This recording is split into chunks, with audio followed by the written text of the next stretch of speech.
Hello everyone, welcome my YouTube channel. আমি প্রীতি। আজ চলে এসেছি তোমাদের সাথে ভেজ ডালের রেসিপি শেয়ার করব বলে।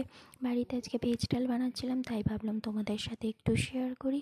প্রথমেই সবজি কেটে নেব। তার মধ্যে গাজর, বিনস, কড়াইশুঁটি, ফুলকপি, টমেটো, কাঁচা লঙ্কা, ধনেপাতা ছোটো ছোটো করে কেটে নিয়েছি। সেগুলো ধুয়ে সাইডে রেখে দেবো। তারপর একটা কড়া বসিয়ে নেবো। শুকনো খোলার মধ্যে কড়াটা একটু গরম হলে তার মধ্যে তেজপাতা, মুগের ডাল দিয়ে হালকা নেড়ে চেড়ে ভেজে নিয়ে ডালটা ধুয়ে নিয়ে ডালটা কড়ার মধ্যে দিয়ে জল দিয়ে ওপর থেকে হালকা সাদা তেল ছড়িয়ে ঢাকা দিয়ে ডালটা সিদ্ধ করে নেবো। ডালটা সিদ্ধ হয়ে গেলে একটা পাত্রে ঢেলে রাখবো। তারপর কড়ার মধ্যে সাদা তেল ঘি দিয়ে ভালো করে গরম করে নেবো। গরম হয়ে গেলে কড়াটা তার মধ্যে গাজর, বিনস, কড়াইশুঁটি, ফুলকপি দিয়ে হালকা নেড়ে চেড়ে ভেজে তুলে রাখবো।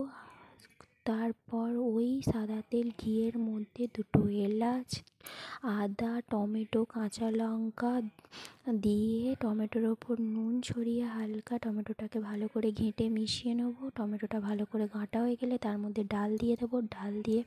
ডালের ওপর হলুদ, পরিমাণ মতো নুন দিয়ে দেবে।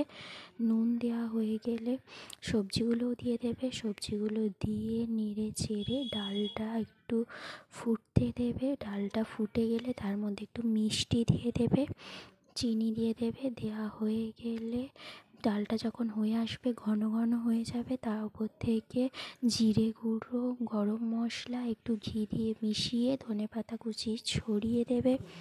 আমাদের ডাল কমপ্লিট। ভিডিওটা কেমন লাগলো? ভিডিওটা ভালো লাগলে অবশ্যই লাইক, কমেন্ট, সাবস্ক্রাইব করতে ভুলবে না। টাটা।